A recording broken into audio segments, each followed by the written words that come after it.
C'est toujours un plaisir de vous retrouver pour cette session d'information. Voici pour vous les titres.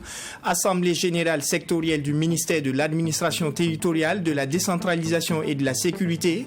Il a été question des performances des établissements publics de l'État. 6 EPE sont sous la tutelle de ce ministère.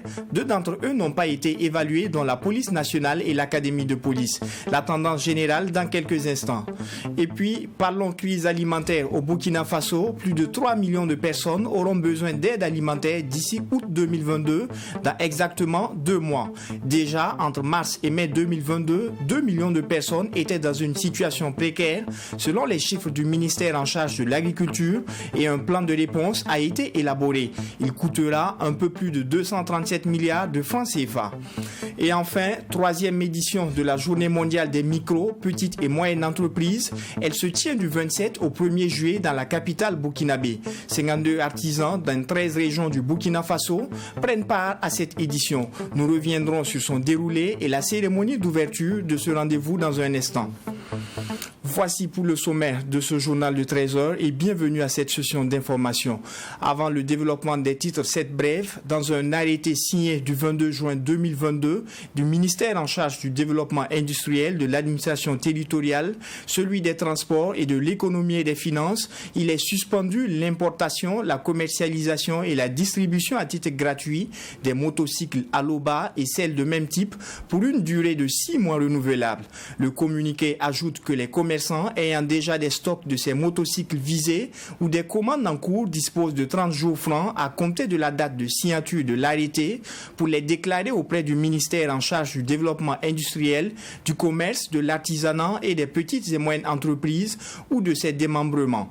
Tout manquement aux dispositions de l'arrêté seront sanctionnés conformément à la réglementation en vigueur, peut-on lire dans l'arrêté interministériel. Pour la suite de ce journal, 23e Assemblée générale sectorielle du ministère de l'administration territoriale, de la décentralisation et de la sécurité. Elle a eu lieu dans la matinée de ce 28 juin. Elle a servi de cadre aux participants pour évaluer la performance des établissements publics de l'État sous la tutelle du dit ministère. Il a par ailleurs été noté une performance satisfaisante des EPE. 2 d'entre eux sur 6 n'ont pas été évalués. Les détails avec Sarah Kaboré dans cet élément qui porte la voix de Wenlasida Kaboré.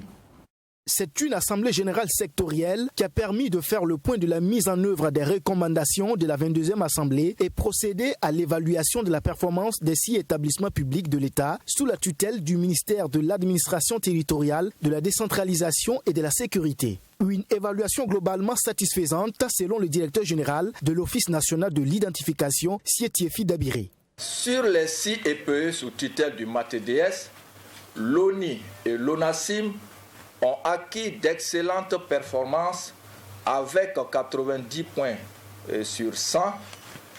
L'IGPC s'en sort avec 68 points sur 100 et la DCT 65 sur 100, d'où des performances jugées satisfaisantes. Comme dit plus haut, les 2 EPE naissantes n'ont pas fait l'objet d'évaluation. Il s'agit de l'École nationale de police et de l'Académie de police. L'École nationale de police et l'Académie de police n'ont pas été évaluées. La raison, les organes d'opérationnalisation n'ont pas fait l'objet d'adoption au moment des travaux, a expliqué Sié Dabiré. Tout compte fait, le ministre en charge de l'administration territoriale a félicité les meilleures performances et exhorté les autres à redoubler d'efforts. Je voudrais tout simplement dire, pour les meilleures performances, recevez mes félicitations et mes encouragements. Sachez, comme le disait Jérémy Wanga Ozaka, une performance réussie est toujours l'œuvre d'un travail abattu dans le calme. Je vous invite donc à redoubler d'efforts, à garder cette discipline et à toujours rechercher l'excellence.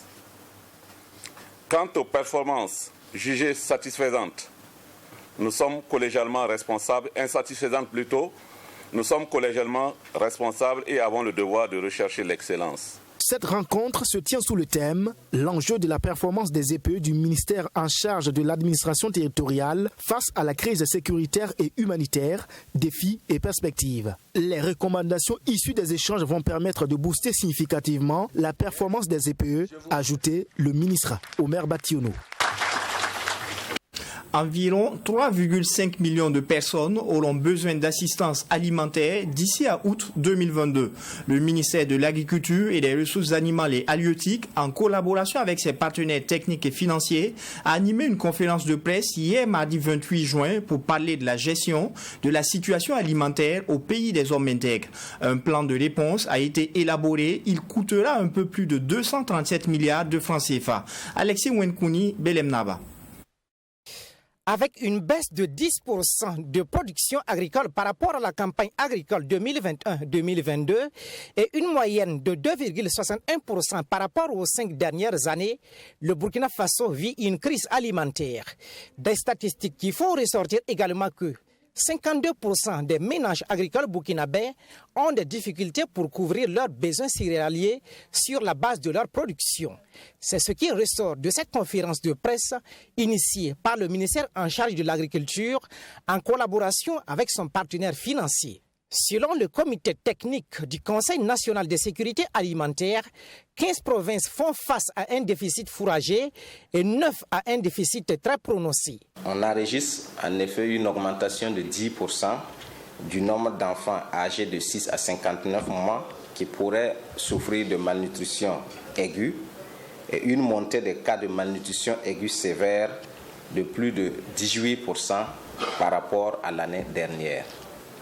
Face à ces difficultés, les analyses établissent que 2 366 444 personnes auront besoin d'assistance alimentaire immédiate entre mars et mai 2022.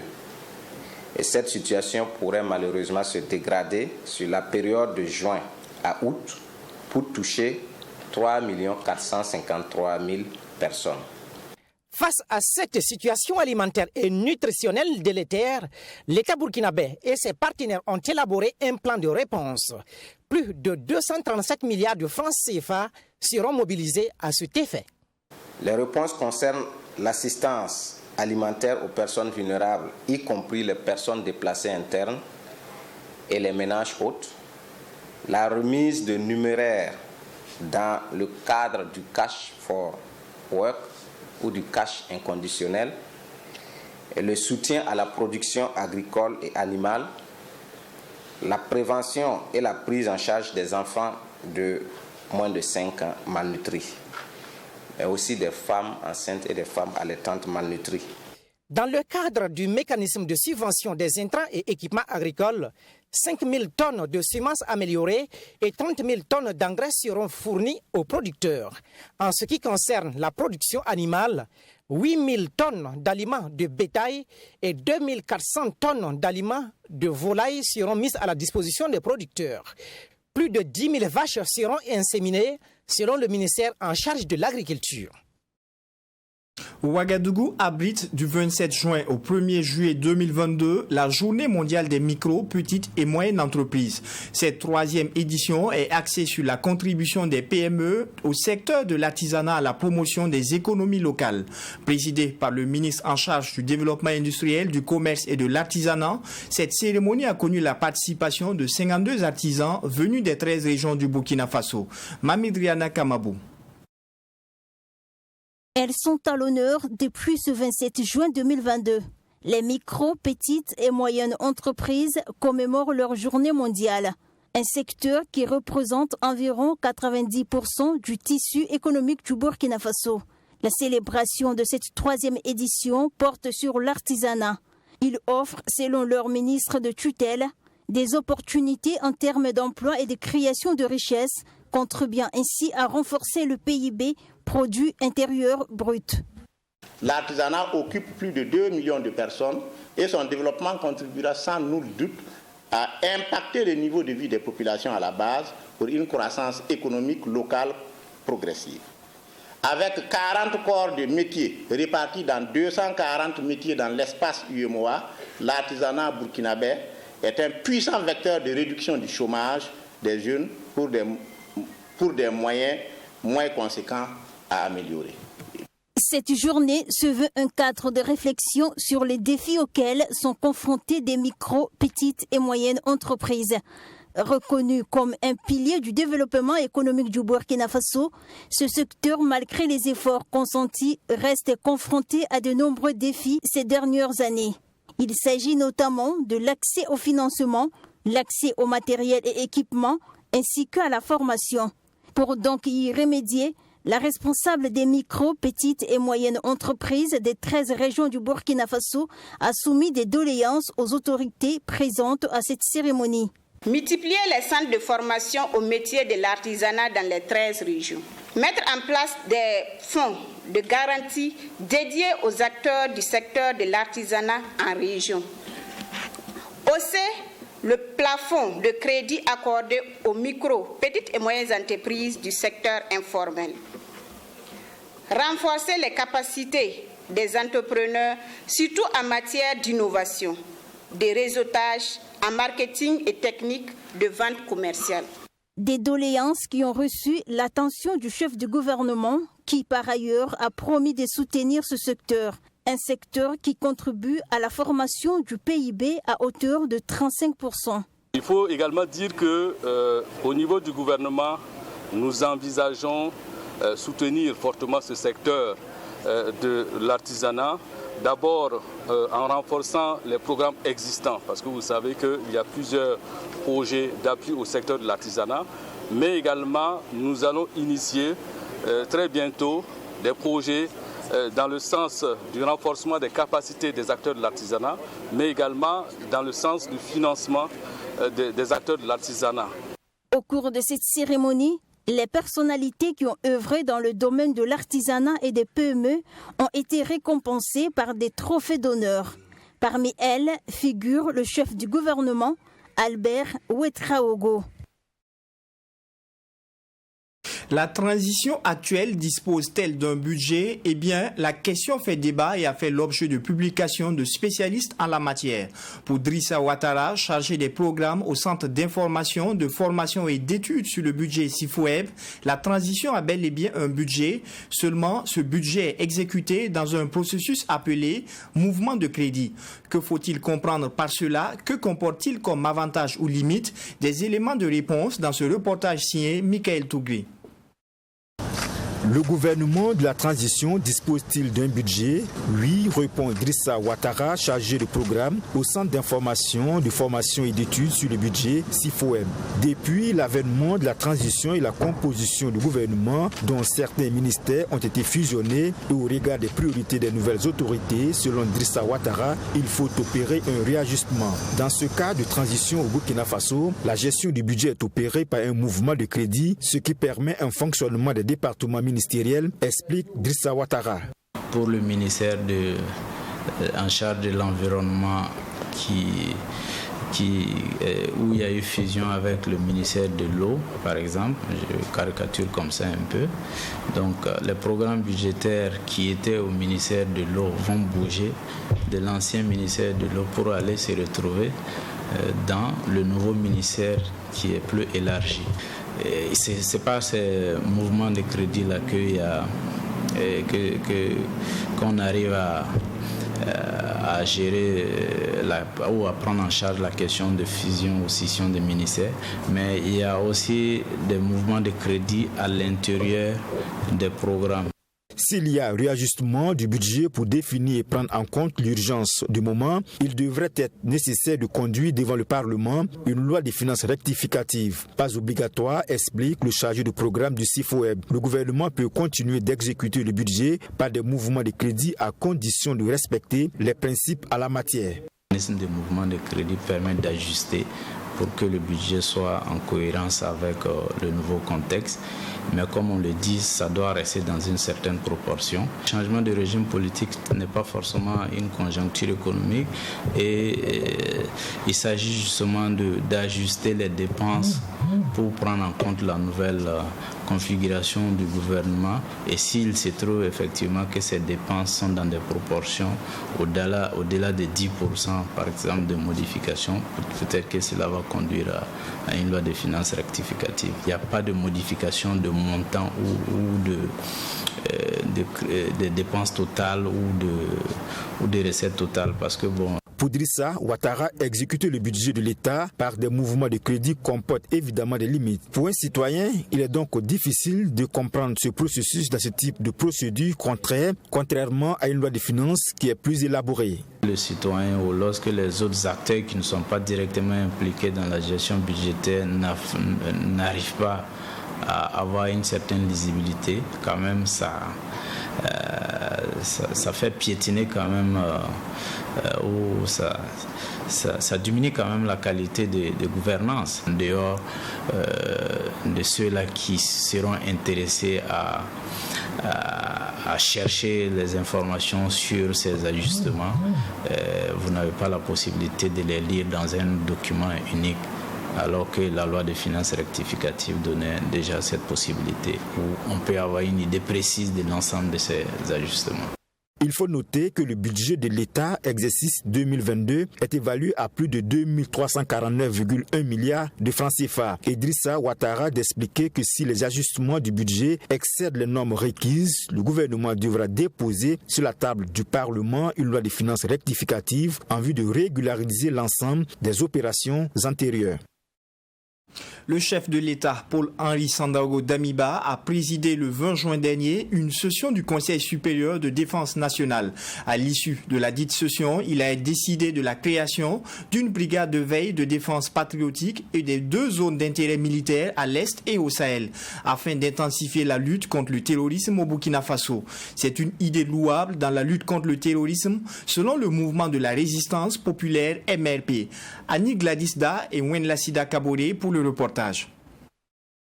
Le Conseil supérieur de la défense, en sa séance du 20 juin dernier, a décidé de la création d'une brigade de veille de défense patriotique qui regroupera l'ensemble des volontaires pour la défense de la patrie engagés dans les différentes communes du Burkina Faso. Le mouvement de la résistance populaire MRP juge que cette mesure est une opportunité dans la lutte contre le terrorisme et aura un impact positif sur les opérations de combat dans les zones à fort défi sécuritaire. La création de cette brigade-là est une opportunité pour, une fois de plus, le peuple burkinabé à travers sa branche civile telle que sont les VDP, de pouvoir effectivement s'exprimer sur le terrain à côté de son armée. Et ce qui est essentiel dans cette mesure, c'est que ça va permettre de prendre en compte les aspirations des VDP et de les insérer dans les systèmes ou dans la procédure sécuritaire mise en place par les autorités militaires. Selon Ali Nana, les VDP, par faute d'équipement pour faire face aux groupes armés, étaient obligés d'abandonner certaines positions. En créant les brigades de veille de défense patriotique, le coordonnateur du mouvement de la résistance populaire estime que cela participera à la galvanisation et à la remobilisation des VDP dans le but de contribuer à éradiquer les forces du mal. Il était difficile pour ces VDP-là de résister face à l'assaut terroriste. Donc, avec la création de cette brigade, nous ne doutons pas à un seul instant que cela va donner un souffle nouveau à l'organisation ou à l'encadrement de ces VDP-là sur le terrain. À côté de cette décision, le Conseil supérieur de la défense crée des zones d'intérêt militaire à l'Est et au Sahel avec un délai accordé aux populations pour quitter ces zones. Les populations de ces localités se posent des questions sur ces opérations. Elles craignent les conséquences éventuelles des différentes opérations, à en croire le coordonnateur du mouvement, Ougoulou Moufi. Est-ce que le gouvernement va effectivement accompagner correctement ces populations-là par rapport donc aux endroits où elles vont se réinstaller? Parce qu'on sait déjà qu'avec la situation qui est là, avec ce qu'il y a déjà comme personnes déplacées internes, on sait ce qu'il y a comme difficulté de prise en charge en matière d'alimentation, en matière de logement, en matière de santé. Et donc, il faut effectivement craindre que ces populations qui vont devoir quitter les zones en question là se retrouvent donc dans cette même situation humanitaire très intéressante. En rappel, le Burkina Faso a enregistré plusieurs incidents sécuritaires dont l'un des plus meurtriers reste l'attaque contre les populations des Seitenga dans le Sahel avec un bilan officiel de 86 morts et des milliers de déplacés internes. Il faut ajouter que 40% du territoire burkinabé n'est plus sous le contrôle de l'État central. Cette décision prise par le Conseil supérieur de la défense vise donc la reconquête des territoires sous contrôle des groupes armés. Dans la suite de ce journal, on parle de réconciliation et de vivre ensemble. Le comité mixte du dialogue interreligieux, avec l'appui de son partenaire l'Action de Carême, était à Koudgou dans la région du centre-ouest la semaine dernière, précisément le vendredi 25 juin. Objectif, former les membres des différentes confessions religieuses sur la promotion du dialogue interreligieux. Thème retenu pour cette conférence, éducation à l'engagement citoyen, enjeux et défis pour les jeunes religieux. Mamidriana Kamabou. La recherche de la paix au Burkina Faso ne doit pas être exclusivement réservée à l'exécutif ou encore aux forces de défense et de sécurité. Chaque citoyen doit apporter sa pierre pour ramener la paix au Faso. C'est donc dans cette optique que s'inscrit cette conférence. Initiée par le comité mixte du dialogue interreligieux CMDIR, cette conférence vise à promouvoir et encourager les jeunes de différentes confessions religieuses à l'engagement citoyen. Nous constatons que le dialogue interreligieux est une réalité au niveau de la hiérarchie, mais ce n'est pas toujours évident au niveau des structures locales, au niveau de la base. Voilà, donc c'est pour cela que nous nous sommes engagés à travailler de sorte que ce dialogue interreligieux-là atteigne la base pour que ça soit effectif. Voilà, je pense que c'est ce qui nous a vraiment motivés à entreprendre cette démarche-là et à faire un peu le tour du Burkina Faso. Renforcer la connaissance des différents participants sur le dialogue interreligieux, c'est l'objectif que se fixait le CMDIR. Le conférencier du jour a développé les différentes valeurs citoyennes que les jeunes religieux doivent cultiver. Le thème « Éducation à l'engagement citoyen, enjeux et défis sur les jeunes religieux » a été également décortiqué à cette conférence. Surtout les enjeux, aujourd'hui c'est une question impérative, c'est nécessaire pour la survie même de notre nation. C'est le seul gage du développement durable et c'est le gage également pour pouvoir venir à bout de l'hydre terroriste que nous connaissons aujourd'hui. Bon, les valeurs, il y a essentiellement le patriotisme, il y a essentiellement la justice, il y a essentiellement l'amour du travail bien fait, il y a essentiellement l'éco-citoyenneté, entre autres. C'est vraiment des valeurs, un peu l'intégrité, la probité, tout ça, ce sont des valeurs aujourd'hui que les jeunes religieux doivent développer pour pouvoir accompagner le développement du Burkina. Le phénomène de l'insécurité met à rude épreuve le vivre ensemble entre les populations. L'implication des jeunes dans la lutte contre l'extrémisme religieux et la gestion du bien public s'avère indispensable. Au Burkina, nous avons des valeurs quand même qui sont là toujours et que nous pouvons exploiter. Nous retenons également que l'heure n'est plus au discours, il faut passer à l'action et à l'engagement et que ce que nous vivons au niveau des leaders religieux, que nous travaillons à ce qui sera descendre au niveau des fidèles, parce qu'aujourd'hui au niveau du Burkina on sent que les leaders se parlent, mais au niveau des fidèles souvent ce n'est pas le cas et c'est ce que j'ai pu retenir comme leçon de communication ce matin. Ce projet du comité mixte du dialogue interreligieux a permis jusqu'à nos jours, selon le coordonnateur, d'organiser des panels et des conférences dans des villes comme Fadangourma, Waïgouya, Tenkodogo, Dori et Koudougou. Ceci dans le but de renforcer le vivre ensemble au sein des différentes confessions religieuses. Le CMDIR ne compte pas s'arrêter là. Il envisage étendre son projet dans d'autres villes. Sport à présent, la deuxième édition de la Coupe du Monde Eco-Jogging a tenu toutes ses promesses samedi dernier à Ouagadougou. Créé en 2017 et implanté dans plusieurs pays du monde, l'éco-jogging est une sorte de sport qui consiste à courir ou à marcher tout en rendant propre l'environnement à travers le ramassage des déchets plastiques. Cette activité a rassemblé bon nombre de jeunes et a permis de récompenser les meilleurs. Hyacinthe Sawadgo. C'est le Burkina Faso qui est à l'honneur pour cette deuxième édition de la Coupe du Monde Eco-Jogging. Un mouvement mondial éco-citoyen, Eco-Jogging rassemble près de 12 pays à travers le monde. La Coupe du Monde Eco-Jogging consiste à mettre en compétition ces pays dans le ramassage des déchets plastiques, le tout dans le sport. C'est le monument des héros nationaux qui a été choisi pour mener cette activité qui a vu le Nigeria fait champion. Donc félicitations, donc c'est le Nigeria. Okay. Le mouvement a été internationalisé pour que voilà, tout le monde, tous les citoyens du monde se joignent à cette activité de salubrité, non seulement pour contribuer à notre propre santé, parce qu'en faisant du sport, on fait du bien à sa santé, mais en même temps en ramassant les déchets, on évite à ces déchets de polluer l'environnement. Parce que, comme je le dis souvent, un seul déchet plastique, par exemple, peut faire plus de 300 ou 400 ans dans la nature. Donc, si on ne ramasse pas ces déchets, parfois ça va dans la mer, parfois ça cause des inondations et parfois même ça détruit notre santé. Aujourd'hui spécialement, c'est le Nigeria qui a remporté la deuxième édition de la Coupe du Monde d'Eco-Jogging. Si la Coupe du Monde Eco-Jogging a tenu toutes ses promesses, c'est grâce à un travail inlassable des organisateurs depuis plusieurs mois. Eco-Jogging qui est une initiative qui embrasse 4 ODD. D'abord le ODD 3 sur la santé, le ODD 6 sur l'eau et l'assainissement, le ODD 11 sur les villes et communautés durables et le ODD 13 sur les changements climatiques.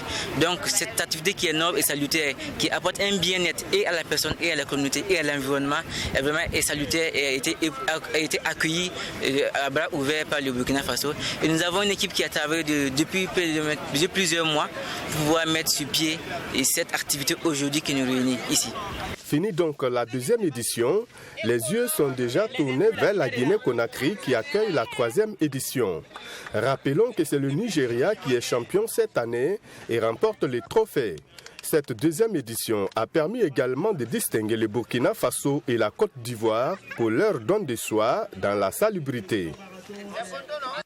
On termine ce journal toujours avec du sport. La Fédération burkinabé de cyclisme, en collaboration avec la société Dafani, a organisé la première édition du Grand Prix Dafani. C'est une compétition à la suite du championnat national qui vise à permettre aux cyclistes de mieux se préparer pour le Tour du Faso à venir. Et c'est Paul Domon qui est le premier à remporter ce Grand Prix. Le cycliste de l'AS Bessel dit signer son retour à travers cette victoire. Assami Thiemtoré pour le reportage. Paul Domon remporte le Grand Prix Dafani couru sur Charles de Gaulle ce dimanche long d'une distance de 132 km en 3h17 avec une vitesse moyenne de 41 997 km/h.